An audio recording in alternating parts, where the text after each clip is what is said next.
Hello and very good morning, students. Welcome to Gnan Manjri Vidyapit MOVA online digital platform. As you know, I'm your science teacher Vatsal Trivedi. Today we are discuss the topic of force and laws of motion. Okay, it is your chapter number 9 physics session और ये हमारे आज हम क्या देखने वाले हैं वो हम फर्स्ट देख लेते हैं.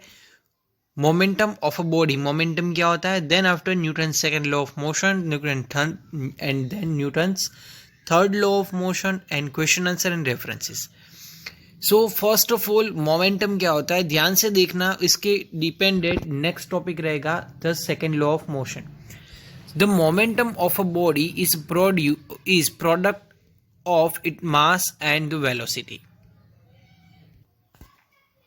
Okay, momentum is equal to mass into velocity. Momentum क्या होता है? It is a product of mass and velocity. So momentum यानी कि P is equal to mv. You can see here P is equal to mv where P is a momentum of a body. P क्या है? Momentum of a body. M is a mass of body और V is a velocity. वो कितनी velocity में वो उनको उसको identify कर सकता है. Next, if a body is at rest, अगर बॉडी रेस्ट पोजीशन में है so its velocity is zero. For an example, अगर कोई बस अपनी जगह पर खड़ी है so we can say that it is in a rest position. So उसकी वेलोसिटी कितनी मिलेगी? Zero. So it is momentum is also zero. अगर वो किसी वेलोसिटी यानी कि अगर कोई बस जा रही है उसके पास उसका कोई मास हो रहा, कोई भी चीज का मास होता है, सो बस का मास हमको मालूम है और उसकी वेलोसिटी मालूम है, so we can identify the momentum.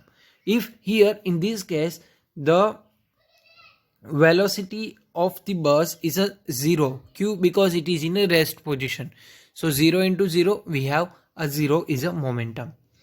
So the SI unit of momentum is a kilogram meter per second. यानी कि kg meter per second और kilogram meter per second inverse. We can write like this way.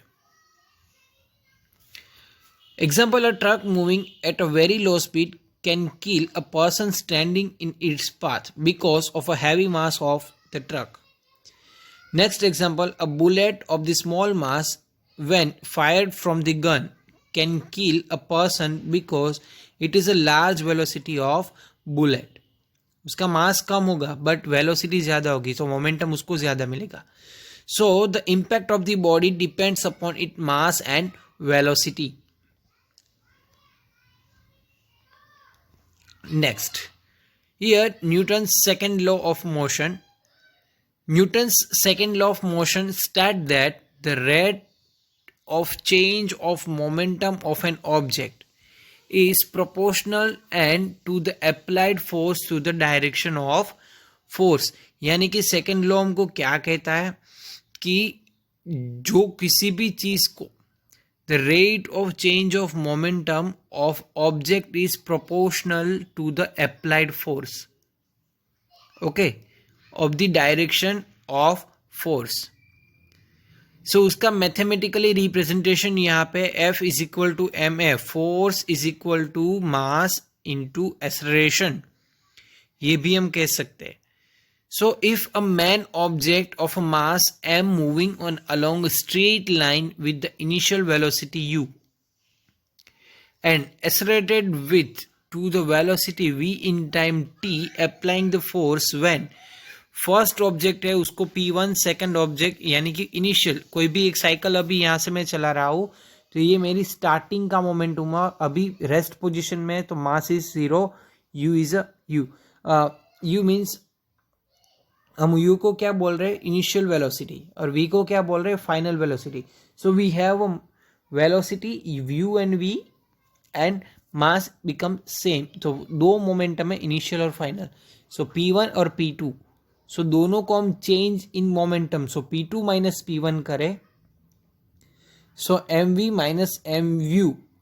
Okay, so rate of change of momentum यहाँ पे m हम common निकाल देते हैं, so m is equal to v minus u मिलेगा. So m is equal to v minus u upon t with respect of time. अभी ये आपको समझ में नहीं आ रहा है, don't worry, it is not in your examination. Okay, मैं यहाँ पे ही आप सबको बता देता हूँ, it is not in your examination, क्योंकि ये हमारे सिलेबस में ड्यू टू कोविड-19 के वजह से 30% में ये कट हो गया है. सो मैथमेटिकली इक्वेशन जो लॉस ऑफ मोशन के सेकंड लॉ का है वो आपको एग्जाम के अंदर नहीं आने वाला है. सो इट इज टोटली रिमूव.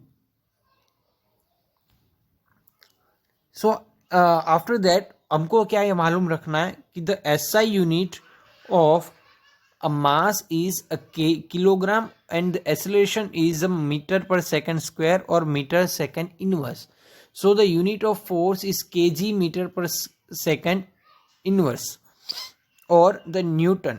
तो उसका हमको यही मालूम रखना है कि what is the unit of force. It is a Newton और kilogram metre second square. Okay, sorry, meter per second square. Now it is a most important question, the Newton's third law of motion. Newton's third law of motion states that to every action there is an equal and opposite reaction and they act on the two different body. Okay कोई भी चीज़ पर अगर हम for an example किसी भी चीज़ के ऊपर हम फोर्स अप्लाई करें तो वो सामने ऑपोजिटली फोर्स अप्लाई कर रहा है, दैट मीन्स रिएक्ट कर रहा है. So we can say that it is a third law of motion. To prove that action reaction are equal to opposite, take a two spring balance A and B and connected with together. Fix the spring and the balance B to the rigid support. When a force is applied by the pulling of free end of the spring balance A, both the spring balance show the same readings. This shows that the force exerted by the spring balance A on B is equal to opposite direction to the force exerted by the spring balance B on A. The force exerted by the shipping balance A or B is action and the force exerted by the spring balance B on A is a reaction, right? So हम अगर A के ऊपर हम करें तो वहाँ से हमको B के ऊपर भी opposite direction के अंदर reaction मिलेगा. So it is a action reaction rules also. We can say that it is a action reaction rule. For an example of the action reaction rule, इसमें से आपको concept जल्दी से clear हो जाएगा. When a bullet is fired from the gun, the extract the forward force यानी कि action on the bullet and the bullet extract the equal and opposite force through the gun. That means reaction is a gun recoils. तो हम क्या जब कोई gun में से fire करते हैं तो बुलेट आगे की ओर जाती है और गन की जो पोजीशन है वो पीछे की ओर है, हमको रिएक्शन मिलता है. इसी तरह से कोई बॉल को हम दीवार पे फुल्ली फोर्स से हम थ्रो करते हैं तो वही बॉल हमारे सामने सेम फोर्स से वापस आता है. सो इट इज एक्शन और reaction. When the seller jumps out the boat he एक्सटेड the backward force on a boat. So it is action and the boat exerted an equal and opposite force on the reaction and the sailor jumps forward. So ये चीज भी होती है. So it is also the action reaction rule. Next, when an air filled in balloons, it released the force and air coming out of the balloons.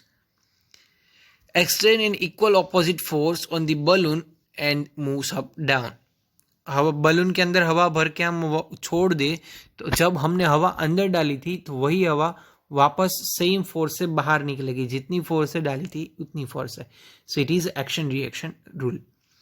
When the rocket is fired the force burning gases come out, it is action एक्सटेड and the equal and opposite force the rocket reaction, it is moved upward. Okay, so it is also a third law of motion. यहाँ पे भी apply हो रहा है. So guys आज हमने जो कुछ भी देखा उसके रिलेटेड हम क्वेश्चन यहाँ पे मैं आपके सामने रख रहा हूँ. सारे क्वेश्चन आपको एज होमवर्क करने हैं. State Newton's second law of motion, Newton's third law of motion and explain with an example. Right short not नहीं आती है यहाँ पे, थोड़ी मिस्टेक है. Right a short not on a momentum of a body. I hope सभी question के answer आप लोग सेंड कर देंगे। फिर भी कोई डाउट्स रह जाता है so you have to ask any time, I will definitely solve doubt. So आज का ये लेक्चर भले ही छोटा है बट काफ़ी इंपॉर्टेंट है। नेक्स्ट टाइम हम जब स्टार्ट करेंगे वो नया टॉपिक है, इसलिए हमने यहाँ पर न्यूटन्स थर्ड लॉ तक रखा है। सो नेक्स्ट टाइम हम जाएंगे थोड़ा बहुत आगे, उसके अंदर हम काफ़ी सारा सॉल्व करेंगे। सो आज के लिए फर्स्ट फिर से मैं बोल देता हूँ कि Newton second law of motion है, उसके अंदर मैथमेटिकली इक्वेशन आपके एग्जामिनेशन के अंदर नहीं है। सो डोंट बी अफ्रेड, वो आपको नहीं करना है। जस्ट स्टेटमेंट और यूनिट आपको याद रखना है, और बहुत बहुत तो उसका एक जो मेन इक्वेशन है वो आपको याद रखना होगा। सो आज के लेक्चर के अंदर हम यहाँ तक रखेंगे। Today I used for your science text book mister Shiv Prasad की स्लाइड्स जो आप देख रहे हो वो, और Wikipedia of laws of motion. Now, if any types of doubt, please ask me. I will definitely solve your doubt. So अभी के लिए हम यहाँ तक रखेंगे. Thank you very much. To be continued in next video. Bye bye. Take care. Fun with science. Enjoy the science. Bye bye.